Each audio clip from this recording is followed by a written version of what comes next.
નમસ્કાર મિત્રો, અક્ષર અકાદમીના online platform પર હું પ્રોફેસર ડૉક્ટર બી.સી. રાઠોડ આપનું સ્વાગત કરું છું. બંધારણની કલમોના પરિચય અન્વયે આજે આપણે કલમ નંબર 162ની જોગવાઈ જોઈશું. જોઈએ કલમ નંબર 162ની જોગવાઈ. કલમ નંબર 162ની જોગવાઈ રાજ્યની કારોબારી સત્તાનો વિસ્તાર, એટલે કે રાજ્યની કારોબારી સત્તા ક્યાં સુધી વિસ્તરે છે એની જોગવાઈ આ કલમમાં કરવામાં આવી છે. બંધારણની જોગવાઈઓને આધીન રહીને રાજ્યની કારોબારી સત્તા રાજ્યના વિધાનમંડળને જે અંગે કાયદા કરવાની સત્તા હોય તેવી બાબતો સુધી વિસ્તરે છે. પહેલો મુદ્દો એ છે કે ક્યાં સુધી એની કારોબારી સત્તા છે કે રાજ્યના વિધાનમંડળને જે બાબત અંગે કાયદો કરવાની સત્તા હશે ત્યાં સુધી એની સત્તા વિસ્તરે છે.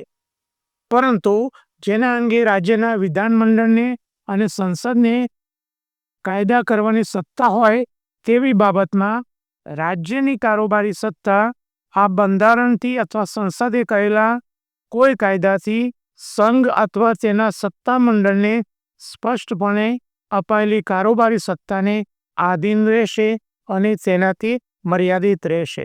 મિત્રો, અહીંયા જે બાબતો છે એનું થોડુંક સ્પષ્ટીકરણ જોઈએ.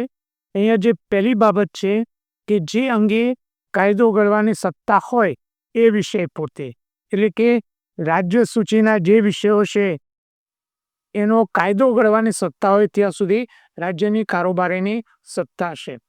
બીજી બાબત એ છે કે એવી બાબતો કે જેમાં કેન્દ્ર સરકાર અને રાજ્ય સરકાર બંનેને કાયદો ઘડવાની સત્તા છે એવી સમવર્તી સૂચિના જે વિષયો છે એ સમવર્તી સૂચિના વિષયોમાં બંનેને સત્તા છે, સંઘ, કેન્દ્ર અને રાજ્યને. પણ રાજ્યની જે સત્તા છે એ કેન્દ્રની સત્તાના પ્રમાણમાં મર્યાદિત છે. બીજી રીતે કહેવું હોય તો સમવર્તી સૂચિમાં કેન્દ્ર અને રાજ્ય બંને જો કાયદો બનાવે તો કેન્દ્રનો કાયદો એ સ્વીકાર્ય રહે છે. એટલે કે થોડીક સુપ્રીમસી કે સંઘની છે એ આપણે અહીંયા ધ્યાનમાં રાખવાનું છે. જોઈએ, રાજ્યની કારોબારી સત્તા રાજ્યના વિધાનમંડળને જે બાબતે કાયદો ઘડવાની સત્તા છે એટલે કે રાજ્ય સૂચિના વિષયો સુધી વિસ્તરશે. રાજ્ય સુધીમાં જે વિષયો આપ્યા છે તે પ્રમાણે. મિત્રો, આપણા બંધારણમાં સત્તાનું સ્પષ્ટ વિભાજન કર્યું છે કે કેન્દ્ર સરકારની સત્તા કેટલી અને રાજ્ય સરકારની સત્તા કેટલી અને બંનેની સહિયારી સત્તા કેટલી એ માટે સૂચિ નક્કી કરવામાં આવી છે. જે 3 પ્રકારની સૂચિ છે એની વિગત છે. પહેલા રાજ્ય સૂચિ, એમાં હાલમાં 61 વિષયો છે, અગાઉ 66 વિષયો હતા. એટલે કે રાજ્યોને 66 વિષયોમાં કાયદો બનાવવાની સત્તા છે.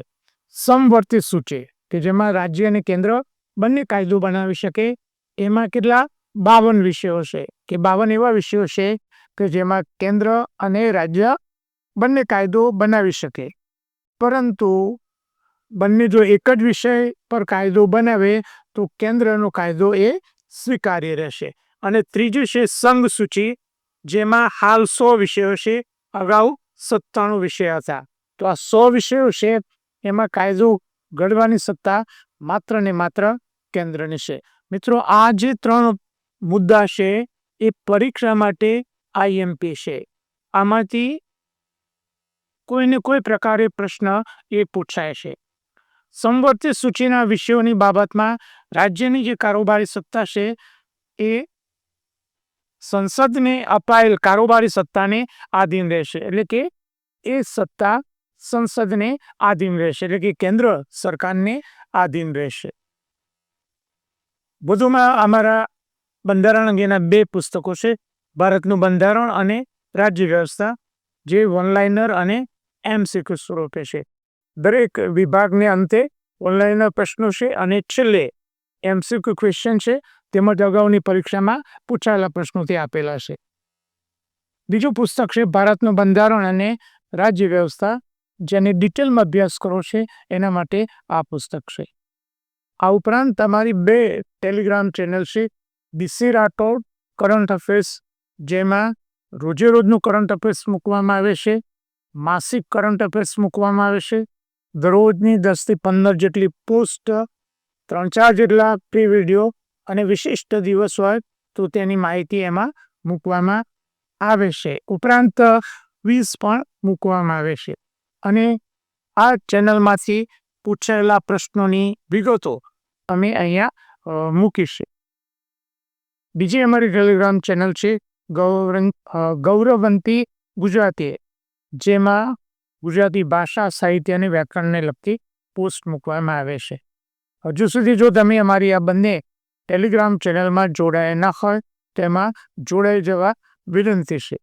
વધુમાં આજનો આ વિડીયો આપને પસંદ આવ્યો હોય તેને લાઈક કરીને શેર કરવાનું ભૂલતા નહીં. અને હજુ સુધી જો તમે અમારી યુટ્યુબ ચેનલમાં જોડાયા નથી તો અમારી યુટ્યુબ ચેનલને સબસ્ક્રાઈબ કરીને બેલ આઇકોનને ચાલુ કરવાનું ભૂલતા નહીં.